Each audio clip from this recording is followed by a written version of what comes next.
Salam sejahtera bagi Bapak Ibu Saudara yang terkasih dalam nama Yesus Kristus. Sebelum kita mendengarkan renungan pada hari ini, marilah kita bersatu di dalam doa. Kasih karunia dan damai sejahtera dari Allah Bapa kita dan dari Tuhan Yesus Kristus menyertai kamu. Amin. Saudaraku yang terkasih, kita kembali disapa oleh firman Tuhan pada hari ini sebagaimana tertulis di dalam Injil Markus pasal 4 ayat 40. Berbunyi demikian. Lalu ia berkata kepada mereka, "Mengapa kamu begitu takut? Mengapa kamu tidak percaya?" Demikian bunyi firman Tuhan.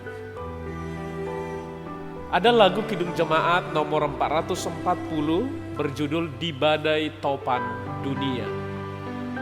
Lagu ini ditulis oleh seorang pendeta Inggris di Inggris Utara bernama Vernon J. Charles Ward. Dan kemudian apa yang ditulis oleh sang pendeta ini digubah lagi oleh Ira de Sancke tahun 1885. Di mana dalam lagu ini dikisahkan tentang badai topan dunia, maka Tuhanlah menjadi perlindungan kita. Di zamannya lagu ini lebih sering dinyanyikan oleh para nelayan yang akan pergi berlayar mencari ikan. Sebelum mereka pergi, ini kesukaan para nelayan di Inggris Utara dinyanyikan karena mengingat pengalaman mereka bukan hanya sejauh pengalaman lagi bahwa memang pasti di tengah laut mereka akan menghadapi badai topan dan bahkan tidak hanya yang biasa tapi bahkan yang sangat dahsyat. Dan kemudian ketika mereka sudah menghadapinya dan mereka pulang, mereka juga menyanyikan lagu Kidung Jemaat 440 ini. Di lagu ini dikisahkan kendati goncang semesta, Tuhanlah perlindunganku. Di badai topan dunia, Tuhanlah perlindunganku. Pada firman Tuhan hari ini, saudara yang terkasih, dikisahkan tentang ketakutan yang dialami oleh para murid Yesus ketika menghadapi badai topan, ketika angin ribut yang sangat kencang di tengah danau pada saat itu. Dan pada saat itu mereka bersama dengan Yesus yang sedang tidur di burita. Mereka sangat takut, air sudah masuk ke dalam perahu, kemudian hampir membuat perahu itu tenggelam, saudara terkasih. Kemudian mereka bangun di Tuhan Yesus, dan firman hari inilah ucapan Yesus pertama sekali saat itu kepada murid-murid. Di mana dikatakan Tuhan Yesus, "Mengapa kamu begitu takut?" Ada dua pertanyaan. Kemudian yang kedua, "Mengapa kamu tidak percaya?" Sesungguhnya pertanyaan ini juga sebagai sebuah pernyataan. Sama saja, seharusnya kalian tidak usah takut.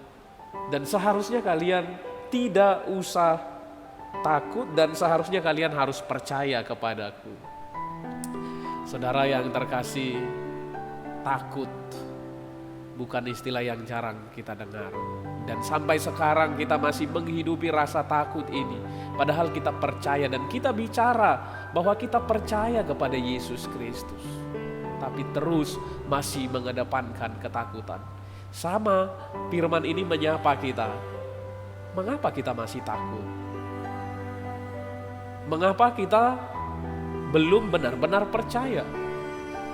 Dan apa yang sedang kita takutkan, saudara? Masing-masing mungkin kita berbeda. Ada yang takut bagaimana masa depan anak-anak. Ada mungkin juga yang takut bagaimana nanti perekonomian keluarga. Ada mungkin yang takut belum punya ini tapi teman sudah punya itu. Takut belum punya yang itu tapi teman sudah punya lebih dari itu. Kemudian mungkin takut bagaimana ini ke depannya. Saya tinggal sendiri karena sudah ditinggal oleh suami. Atau mungkin sudah ditinggal oleh istri karena telah dipanggil oleh Tuhan. Bagaimana ini ke depannya semuanya? Tapi saudara, pengalaman kita sesungguhnya cukup mengingatkan kita Semakin kita takut, apakah ada yang datang? Apakah ada yang hadir? Apakah solusi akan datang? Sama sekali tidak. Maka firman hari ini mengingatkan kita, mari kita buang sungguh-sungguh rasa takut dan langsung memikirkan dan memandang ke depan. Ingat, berdoa, dan tidak hanya berdoa dan fokus pada Tuhan, tapi tetap juga berusaha. Mungkin di tengah usaha kita tidak semaksimal seperti dulu lagi. Menurut kita, bagaimana ini nanti hasilnya? Apakah ini cukup? Usaha saya gak semaksimal yang dulu lagi. Berdoa dan teruslah berusaha sebisamu. Percayalah, Tuhan pasti turut bekerja dan Tuhan tidak pernah membiarkan. Maka jangan pernah kita mengedepankan rasa takut kita, saudara yang terkasih. Tapi biarlah di tengah keheningan, di tengah kita memikirkan pergumulan kita, apa yang kita takutkan, kita langsung berkata, Tuhan, ke dalam tangan-Mu kuserahkan dan kuatkan saya dalam setiap usaha yang saya lakukan. Tuhan pasti beri yang terbaik.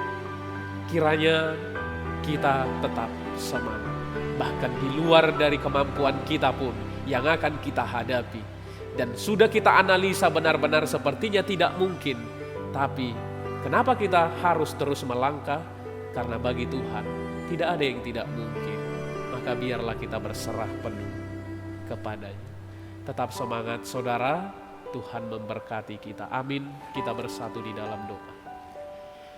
Bapa kami di dalam sorga, terima kasih Tuhan untuk sapaan firman-Mu bagi kami pada hari ini. Kami sadar Tuhan sering mengedepankan rasa takut kami. Karena kami memakai analisa pikiran logika kami. Tapi firman-Mu mengingatkan kami Tuhan, sedahsyat apapun tofan, sedahsyat apapun angin menggoncang kehidupan kami, masalah dalam kehidupan kami, kami harus fokus kepada Tuhan. Kami berdoa kepadamu dan kami harus tetap berusaha.